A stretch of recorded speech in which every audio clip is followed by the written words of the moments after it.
Good afternoon, everyone. My name is Chris Hollingsworth. I'm a current veterinary student at Virginia Maryland College of Veterinary Medicine. And today we have three great guests who will be talking to us about their experiences in veterinary medicine and the trials and tribulations that they have faced in the field so far.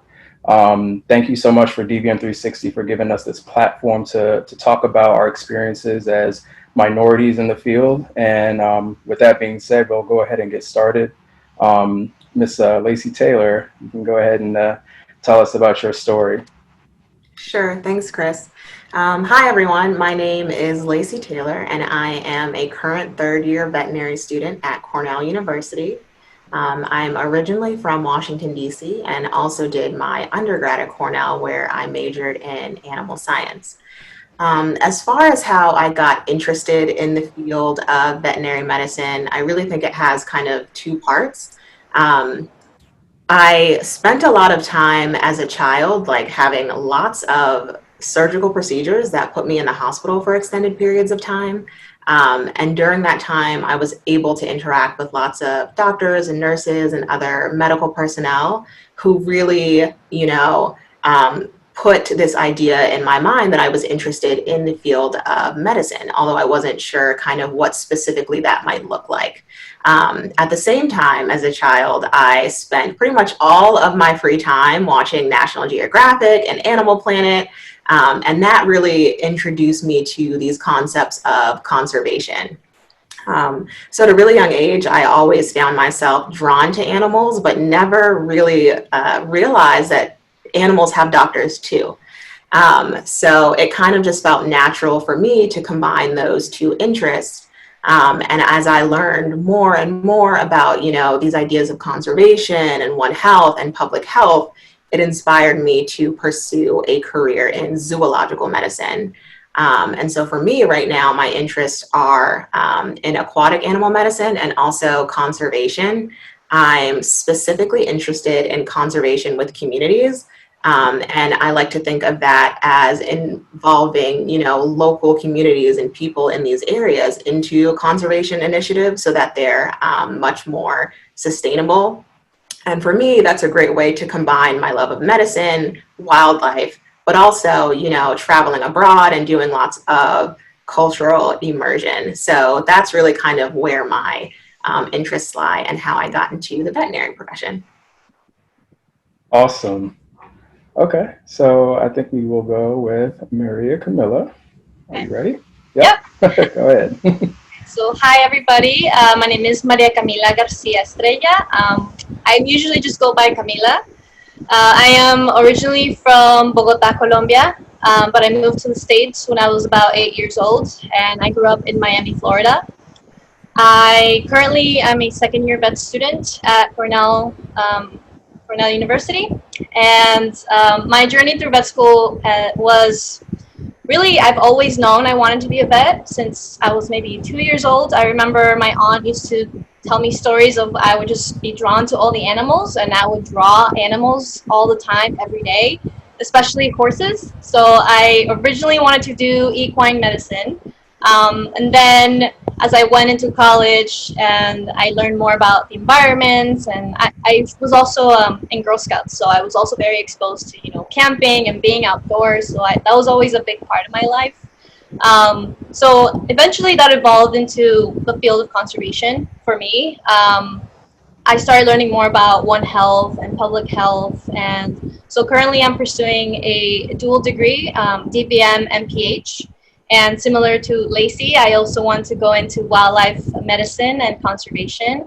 I want to specifically focus on human-wildlife conflict and finding ways to work with communities to solve these complex issues. So that entails maybe in vet school, I want to do not just wildlife, but also production animal, because a lot of communities around the world rely on livestock as their primary source of income. So I figured if we can help the communities, and we can also help the wildlife. So yeah, that's kind of my story with VetMed. That's awesome. Thank you for sharing that. All right. So Hadia, you're up next. Hi everyone, my name is Hadia Edwards.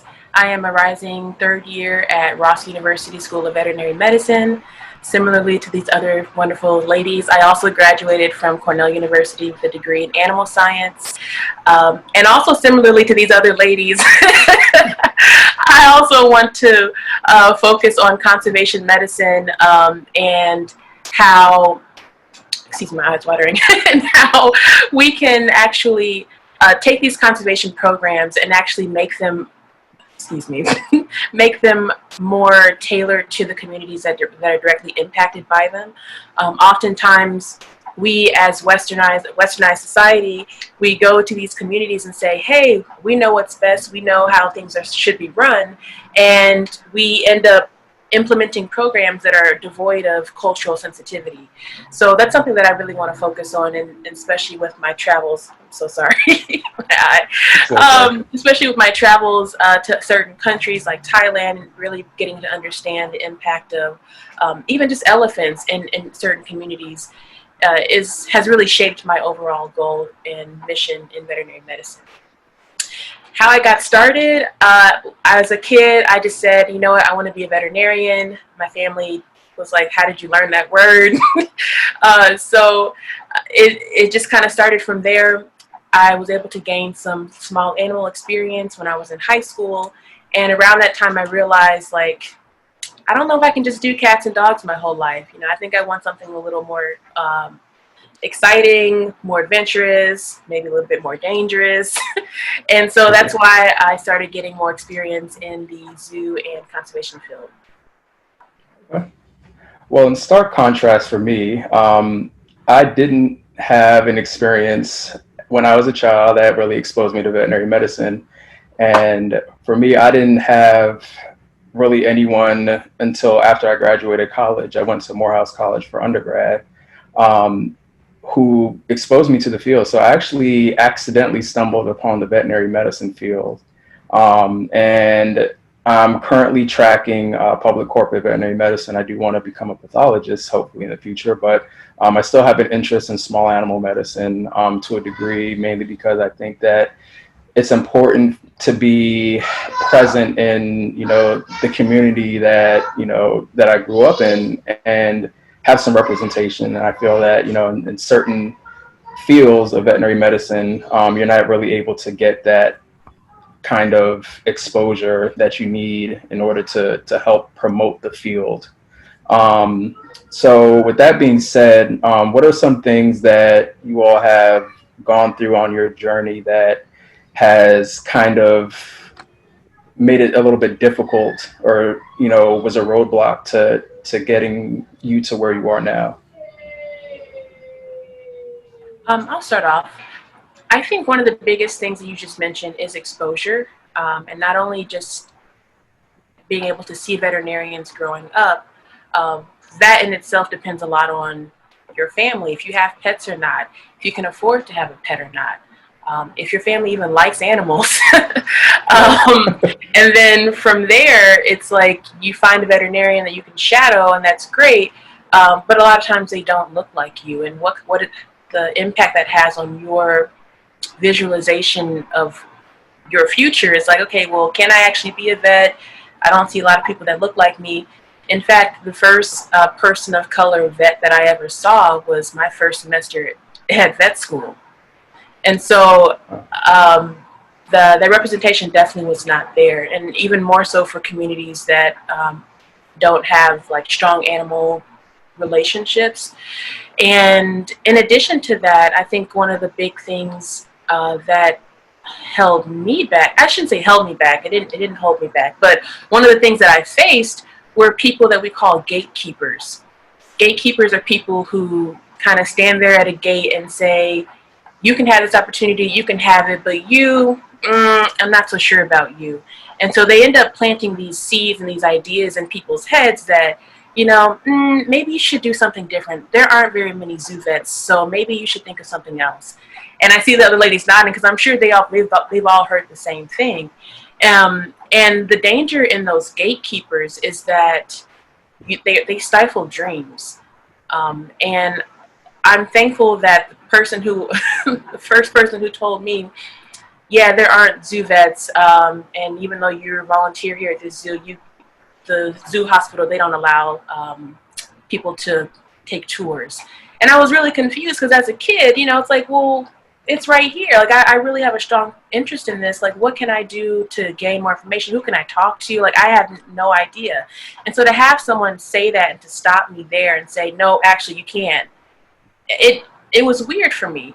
And then fast forward some years, I'm now working in that very same animal hospital on the zoo premises, and we give tours all the time. And so again, it's like, who else has this person prevented from pursuing their dream simply by cutting off those opportunities? So I would say the representation is a huge issue, rather the lack of representation, and in addition, denying people opportunities because you don't think they deserve them, or you don't think that they look like they should be in that position. Absolutely, 100%. I agree with everything you just said. Yeah, Hadia, I think that's a really great point that you make about lack of representation, and I certainly can relate to that. I think for me personally, another thing that has impacted me has been a lack of resources.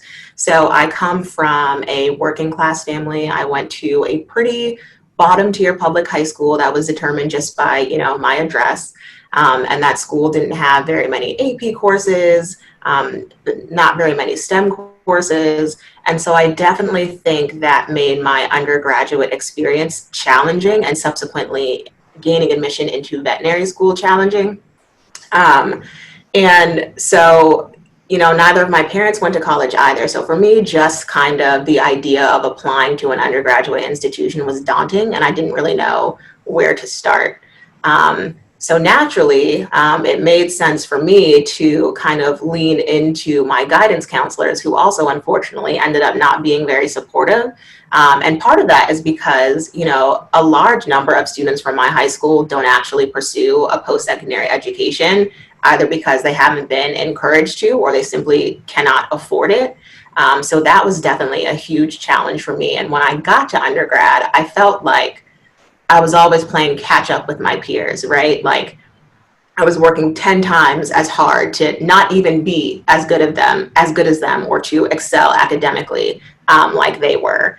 And I think that later then manifested to me kind of just like trying to hold my head above water, on my summer breaks, and, trying to take extra classes to get my GPA up, or just to make sure that I felt comfortable with the material. Whereas my other peers were allowed to, pursue different animal experiences and gain hours that are required for admission to veterinary school.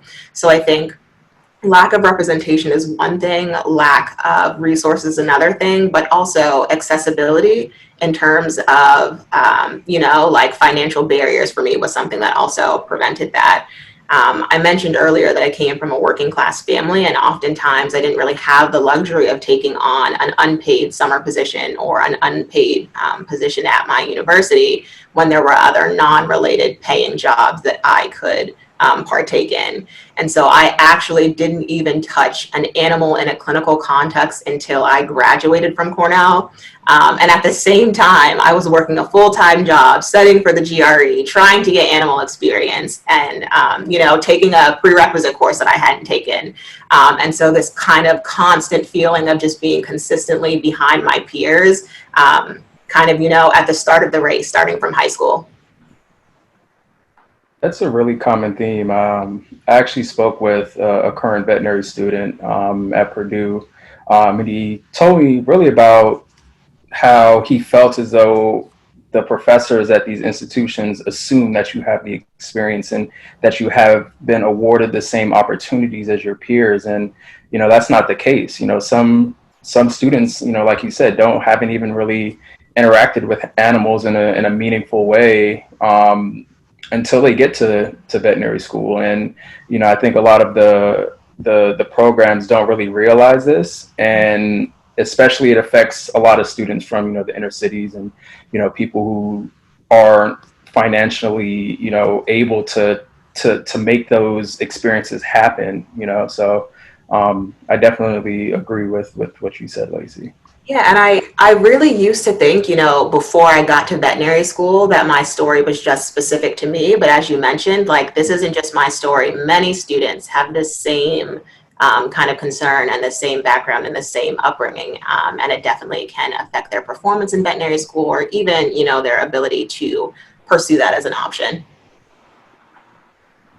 For me, I think most of my barriers came more from, you know, not being able to relate to my professors, or my professors really understanding where I was coming from. So I didn't really feel, you know, singled out or anything growing up in Miami, because it's like Latino Central, you know, everybody you know there speaks Spanish. So I never felt like a minority until I moved outside of Miami, out of my bubble, into Cornell. That was like a huge culture shock. All of a sudden I was like, oh my God, like I feel so out of place. I don't fit in here. I feel like everyone is so much smarter than I am, and I feel like I start to question, like, why am I here? Like, I don't think I'm as smart as these people. Is it just because they want to fill a diversity quota? Like, was it the affirmative action, you know, person? Like, oh, this is Latina. Okay, she checks this box, she gets in, but it's not because of her actual talent. Like,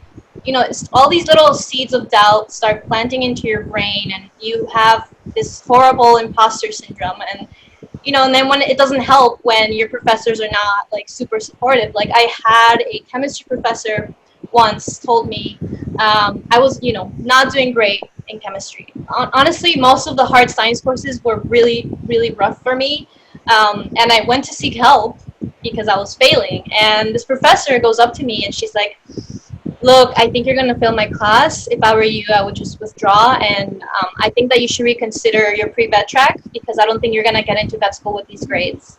So I think you should think of a backup plan.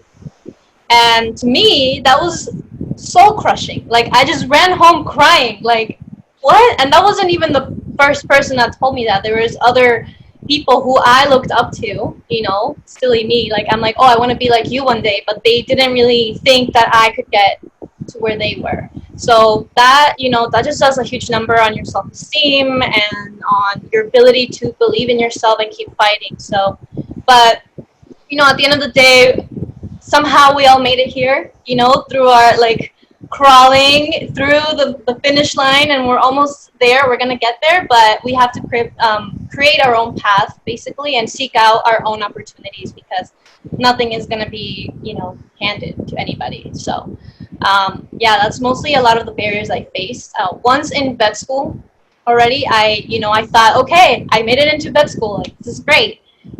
All that stuff came rushing back.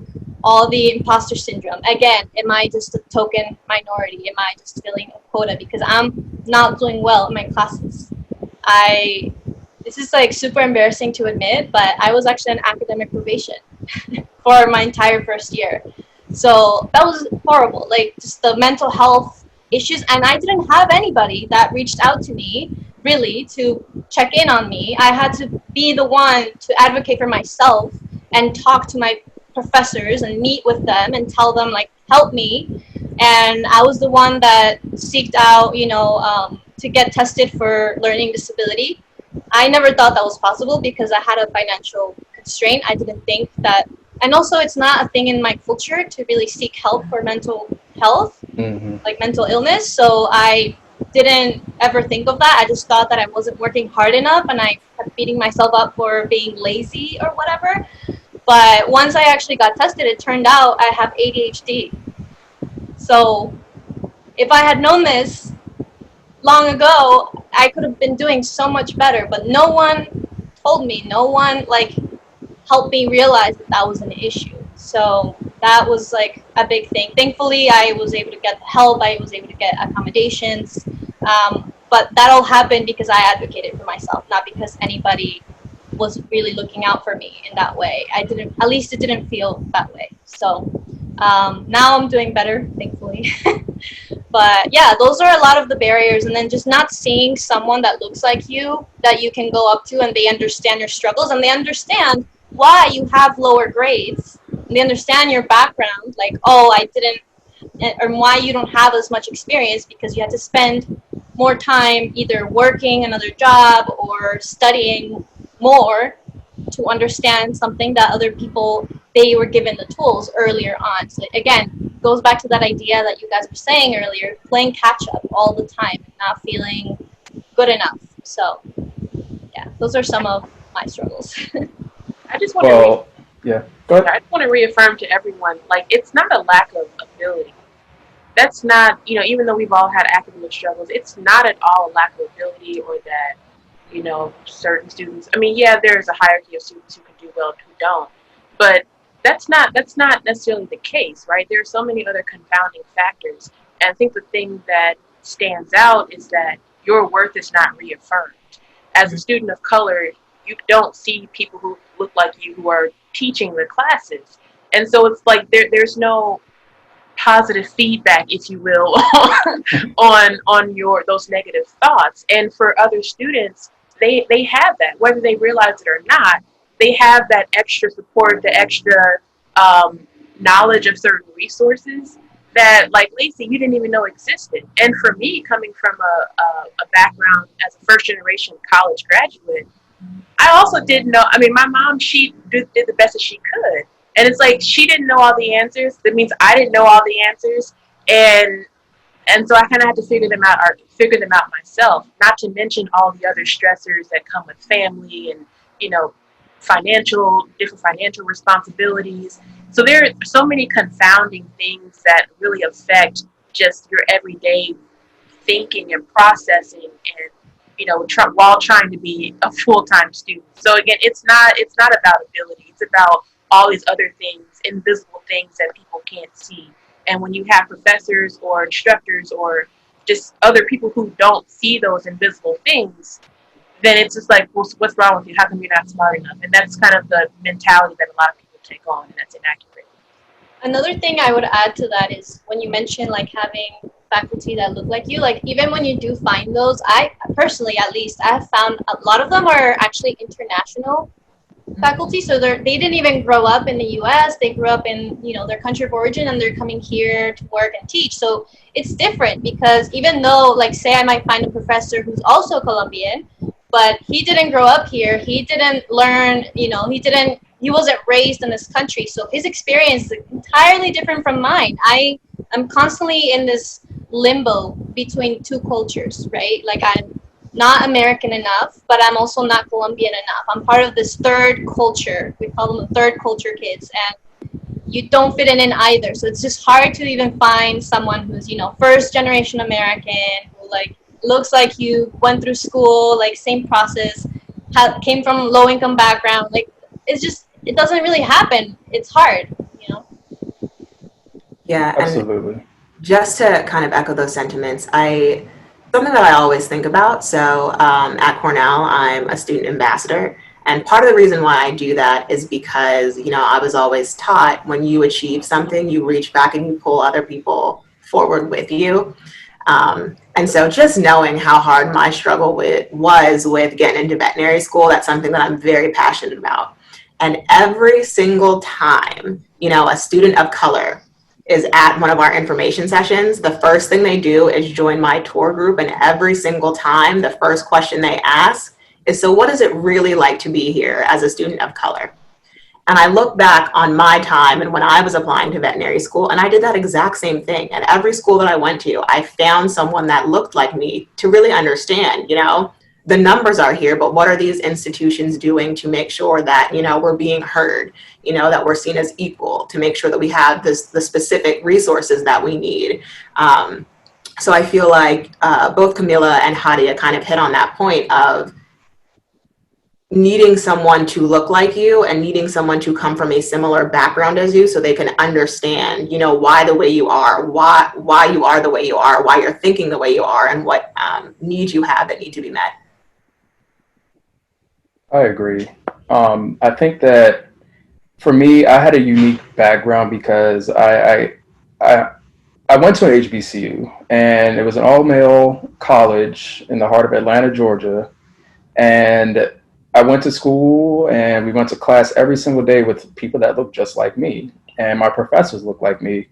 And it was just a nurturing environment that was still challenging, but you still had those people that motivated, that you can go to, that were truly invested in who you are as a student and as an individual.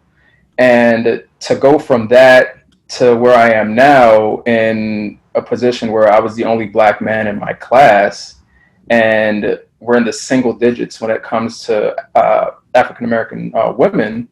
It's disheartening, and I think that, you know, everything you all touched on regarding mental health and the rest of your experiences ties into, you know, a bigger issue of the systemic oppression of a lot of people of color, especially in higher education. So I wanted to just go on and talk about, you know, some of the major issues that you all think need to be addressed in terms of, you know, veterinary medicine, the veterinary field as a whole, not just in, you know, in the schools, but within the community, and even as far as the other veterinary professionals and companies that are associated with veterinary medicine, and what they're doing and what they're not doing to keep us out of, you know, out of the circle.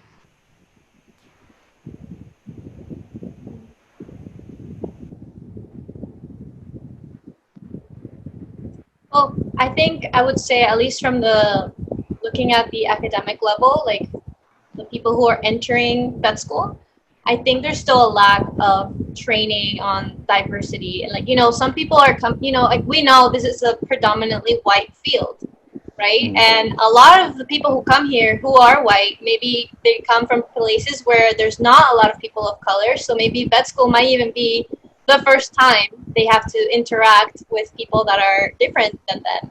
And I've heard like a couple of classmates, they say very ignorant things or like insulting, like little microaggressions, and they don't even think twice about that. It doesn't even cross their mind that that might be offensive to someone else. And so I do really think that at the college level, there needs to be more training before people start vet school, like, and throughout vet school, to increase more like diversity training, and also like how to be actively anti-racist, and, you know, and having also no tolerance for when there are incidents like that, you know, that they should face the consequences, because a lot of time it's written in the code of conduct, like, oh, you can't discriminate, you can't da da da. And then someone does something, they get a slap on the wrist and nothing happens. They go about their business.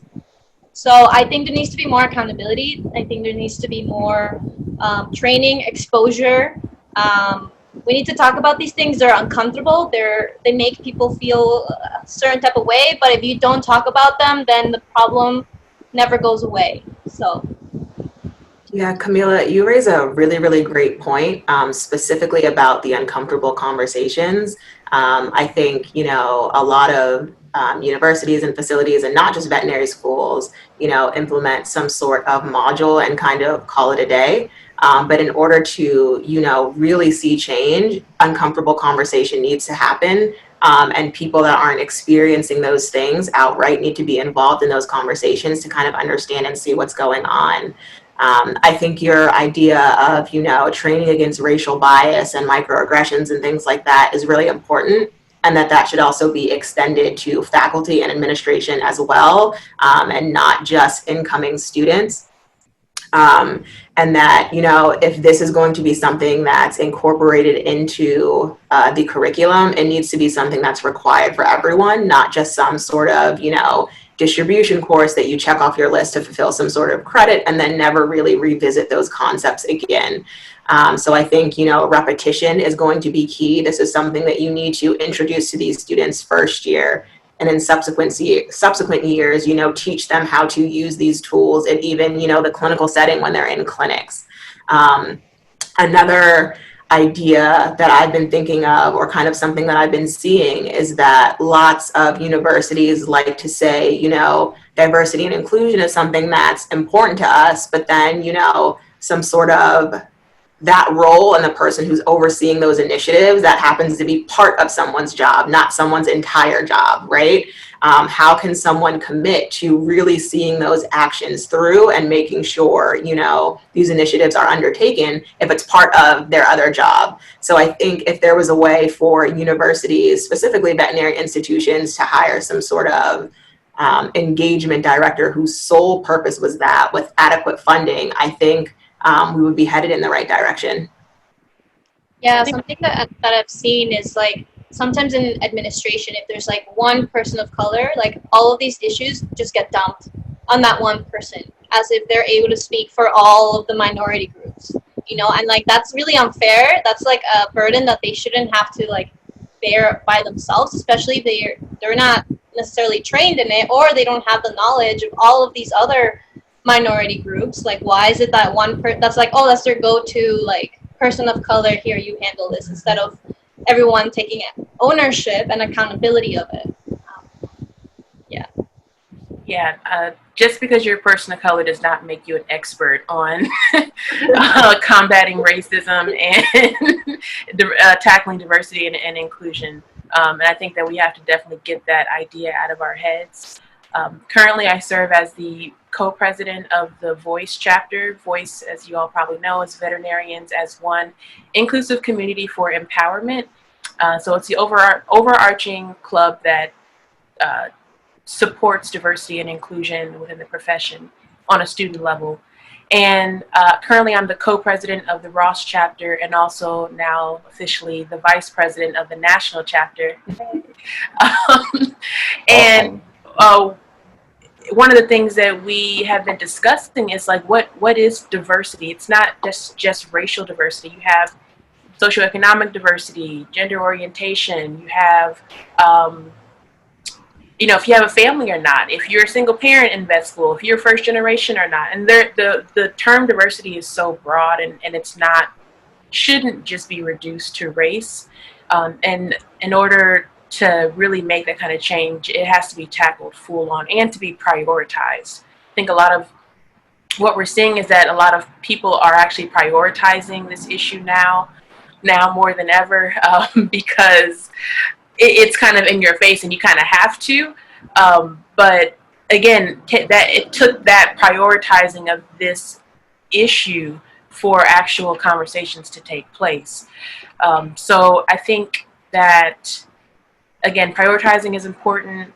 And then from even just a clinical level, if you are not really sure what to do,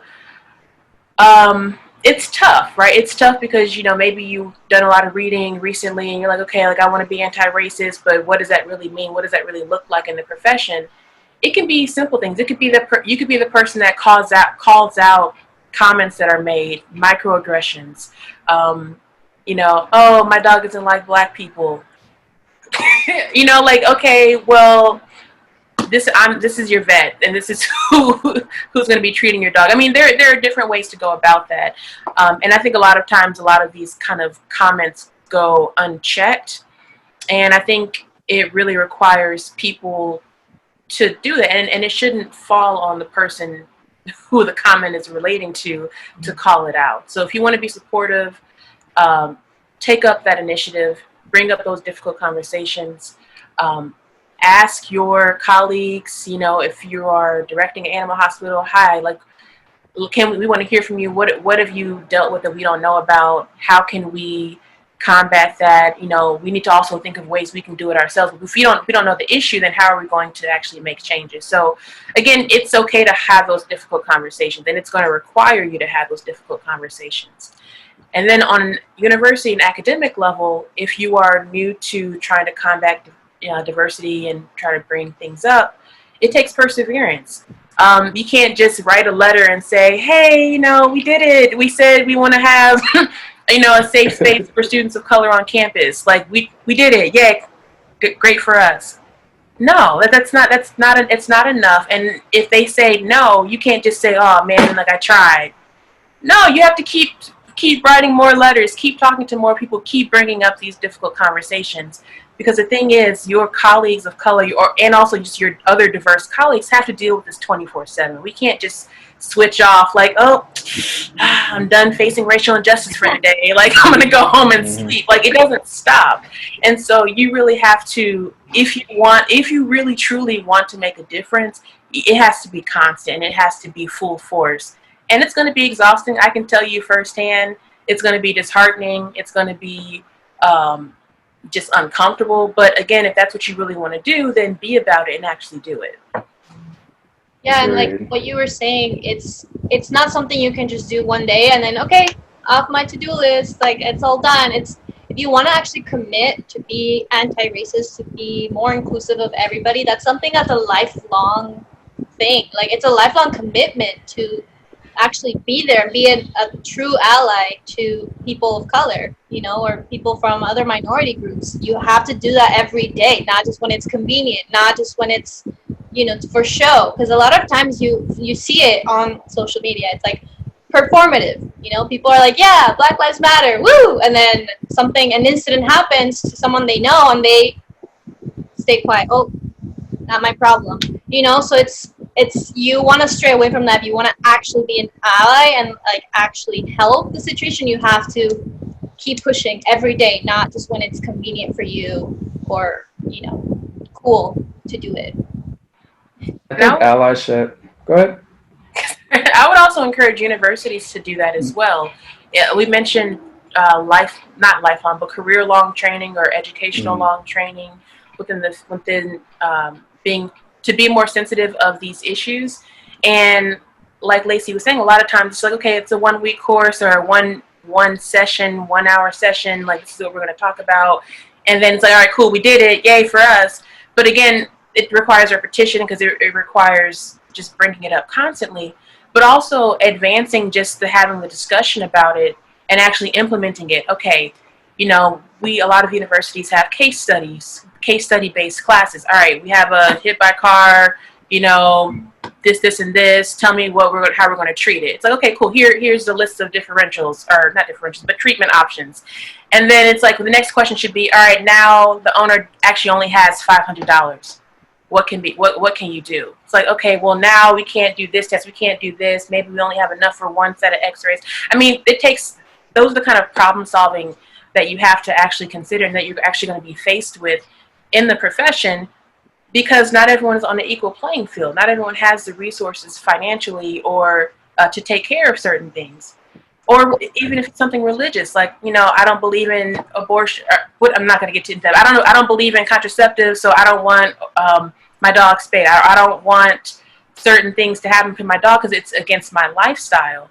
And how are you going to speak to that owner and say, okay, I understand that, but maybe we can consider X, Y, and Z options? Like, these are the kind of things that we're going to be faced with. And a lot of times, if people aren't faced with, people don't practice how to handle those situations, that's when you get a lot of these kind of like, they can't pay for it anyway, so what's the point of even asking them to treat? You just get these stereotypes that are developed. So I think the training is necessary.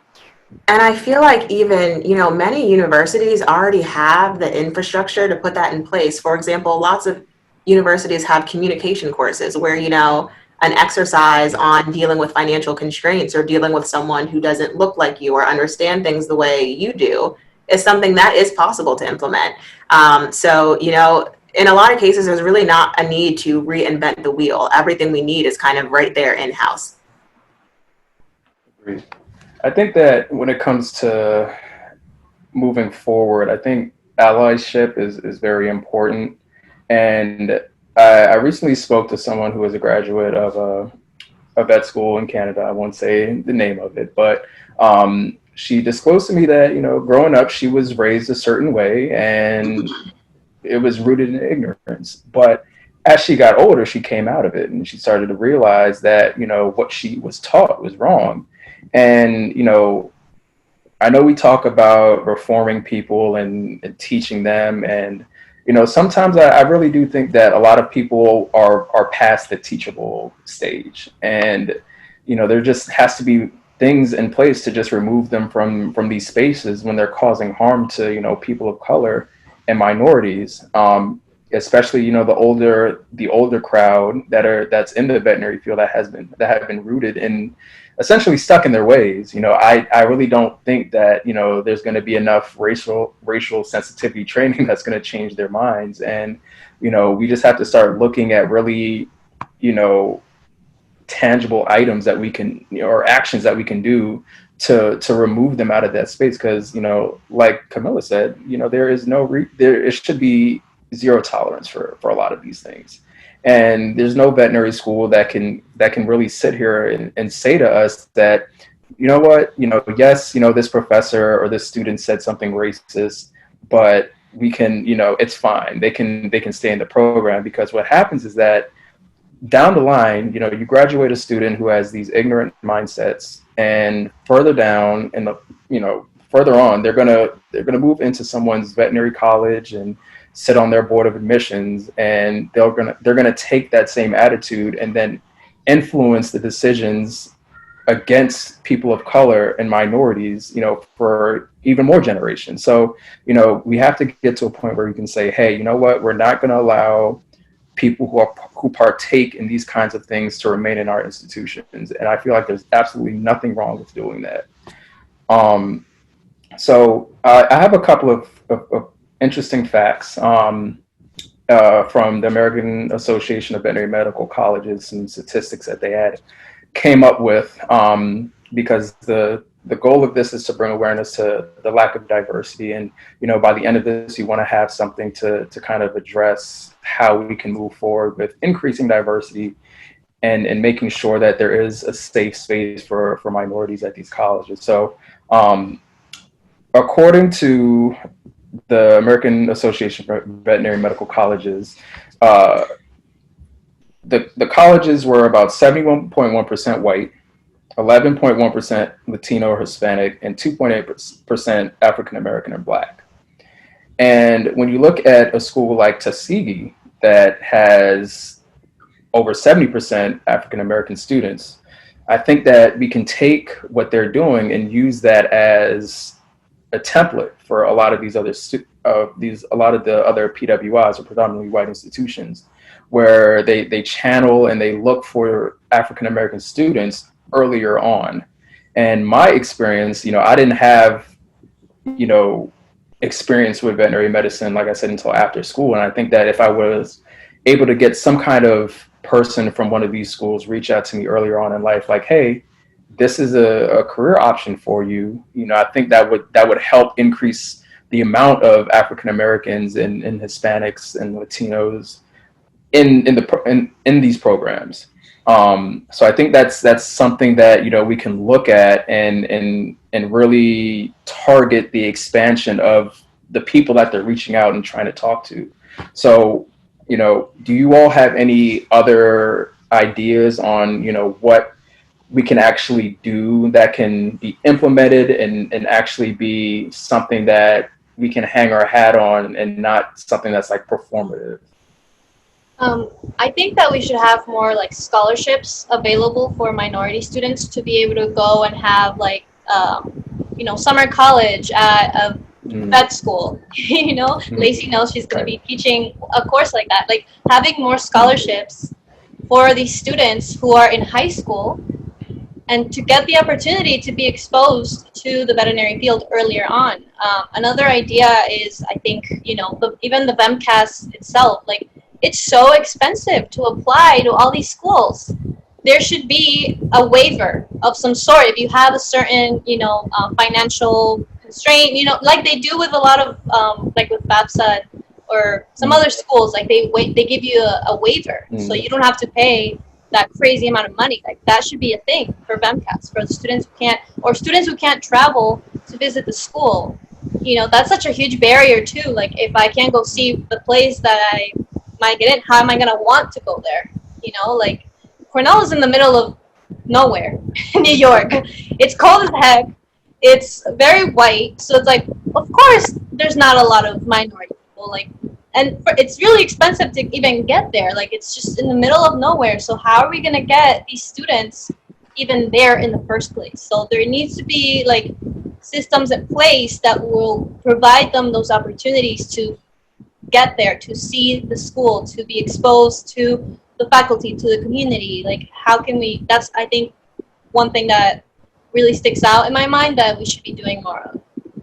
Yeah, and many of the schools, I feel like I remember they used to have summer programs that would bring students of color to the school so that they could explore different aspects and fields, within veterinary medicine itself. Maybe it was that student being invited to do research on a project and, potentially publish a paper with a professor. So Camila, I think you kind of hit the nail on the head with that one. How do we bring these students to these actual institutions? the idea of oftentimes a lot of inner city kids moving to a very rural area, and lots of these veterinary schools are in rural areas, can be very scary. So, how do we bring them to these institutions to make them see that there is a place for them and that they do belong? And kind of addressing the financial barriers aspect of that. How can we put together some sorts of scholarships or stipends in order to pay these students? Like, this would be a great way for the student to, one, be introduced to the university, but also gain some of those relevant animal experience hours that they're going to need to apply in the future. And the benefit of this for the college is that these are students who are going to want to go to that university because they see that university reaching to them to kind of build them up. As Camilla mentioned, I'll be teaching a summer course for high school students on conservation, and the course costs $4,800 for a high school student to participate.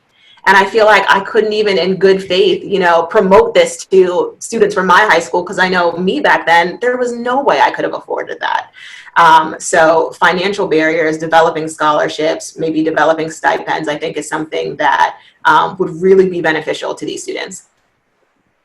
Yeah, going off of that, I remember I actually TA'd that course 2 years ago, the conservation course, and in the course there was mostly white students and also international students from China, and there was maybe two girls that were women of color. One of them was from Puerto Rico, and she told me how she was able to afford this. She told me that her and her mom did a huge GoFundMe. Also, this was like, I think, around the time where Maria happened. So they were already like struggling in Vieques, which is in like this little island off of Puerto Rico. And her mom created a GoFundMe, and like all the community pitched in so that this girl could come to Cornell. Like, but they shouldn't have had to do that. Cornell should have been the one to offer that support for her and other students too. Like, I think there's just a disconnect there that we need to address. For some reason, it seems like these universities, they support undergraduate students. Like, okay, cool, you're under your parents. Their parents don't make a certain quota. We'll do X, Y, and Z for you. Actually, I'll commend Cornell for doing that. I was part of their diversity hosting program, where after I was accepted, they paid for me to come and visit, because otherwise I would have had no idea where this place was. And so that was an amazing resource. I said, okay, I'm walking around campus like, wow, I'm going to be going to school here. Like, this is crazy. And so that was such a positive experience. But for some reason, it's like as soon as those 4 years are over, oh, you shouldn't have any more financial worries.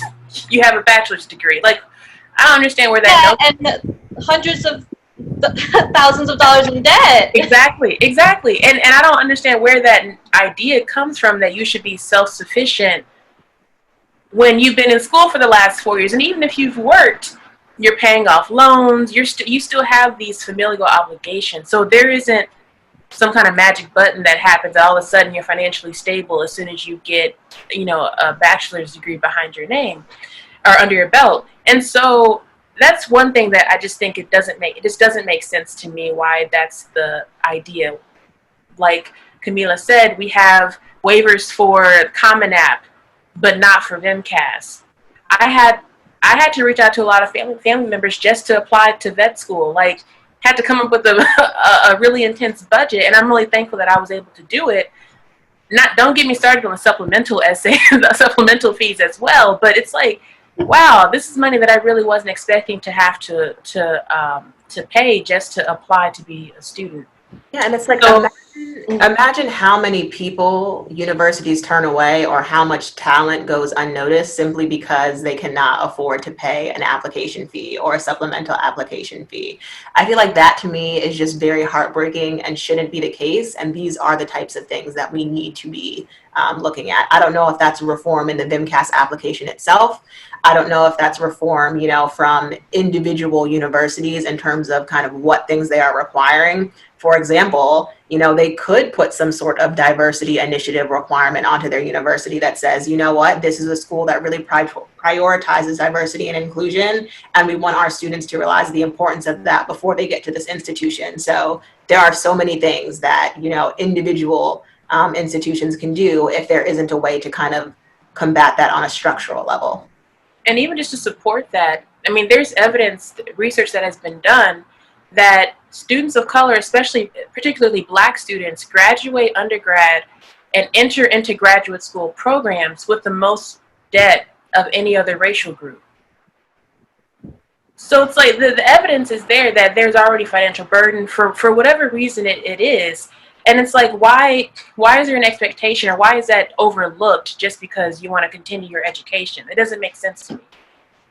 So I think money speaks, money helps, and that's really one of the most tangible ways that universities can support their students, because that's what it really boils down to. Yeah, Yeah, I think that. oh, sorry. No, you can go ahead.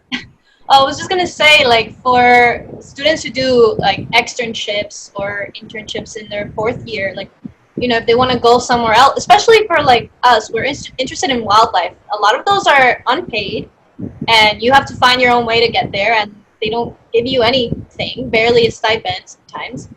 If there is a way to support these students who don't have a lot of resources to be able to do these externships that, you know, could be a like career defining experience, like it could end up with them having a job later on, like we need to invest in that as well, you know, the university, I mean. So.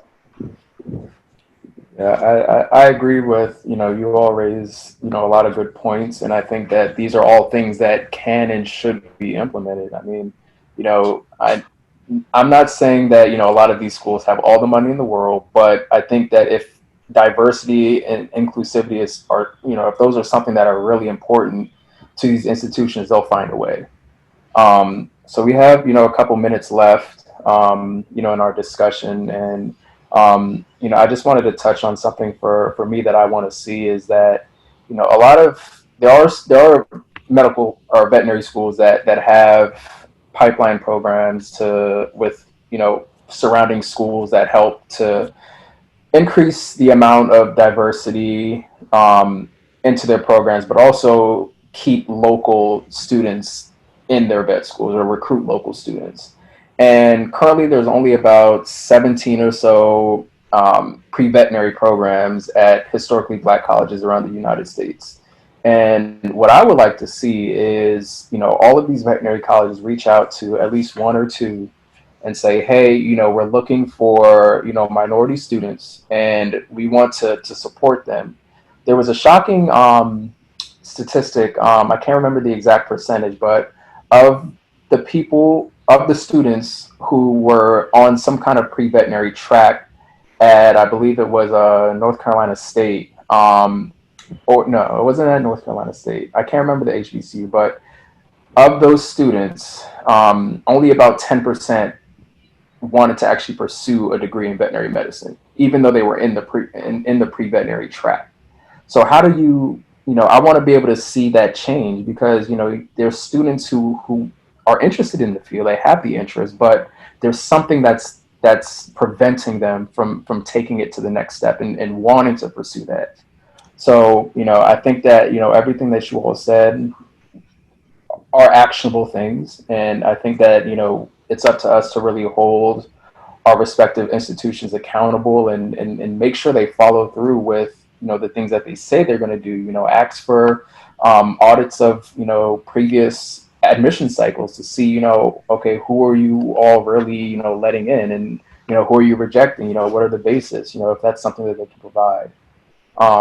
So, that's just something, that I want to see implemented.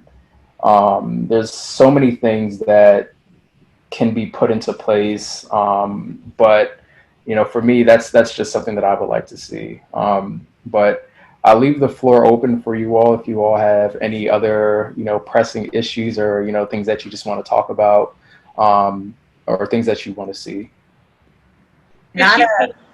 Go ahead, Hadi.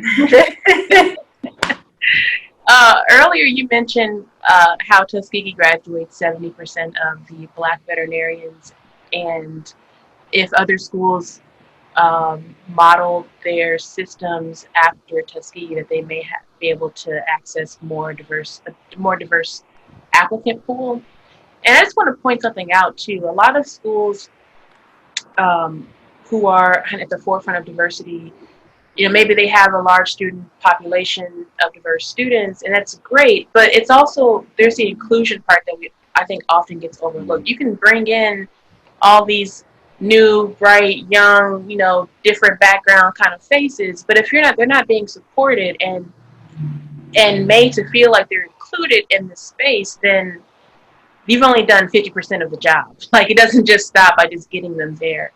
And so one thing that I would encourage universities to look at is if you have a diverse student population, or if you're looking at Tuskegee as a model, look at everything that they're doing. Maybe, you know, looking at how they're looking at students, how they're getting, what they're using to assess students to get into vet school.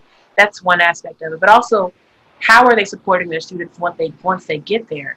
Because Tuskegee has had, I don't know how many hundreds of years of experience, eons of experience, supporting students of color, Black students in particular. And so it's like, you can't just say, okay, cool, like, you know, we're going to be like Tuskegee and just, you know, sorry, I lost my train of thought, but just model after them without actually modeling after how they support their students. So again, that support, Right. That's still a part of the mission too. It's not just bringing people into the space. So. Something that I would like to see is, you know, diversity. Like when we talk about this, it's gonna take time. It's gonna take some time, but something that we can do is build cultural competence among the people that we already have. So especially our white counterparts or our other non-Black POCs, because there is a lot of colorism in other minority communities, and I will be the first to admit that in my Latino community there's a lot of anti-Blackness, and I think that more people need to just be more aware of that and like have, again, cultural competence.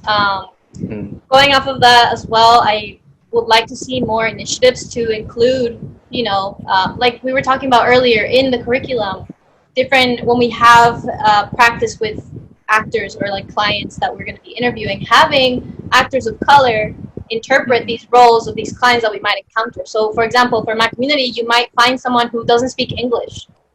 You know, how are you going to handle someone like that? You know, you can't just rely on that one staff member who speaks Spanish, because what if they're busy? What if they're not there that day? You have to know some basic best care for their animal. So I would like to see more of that.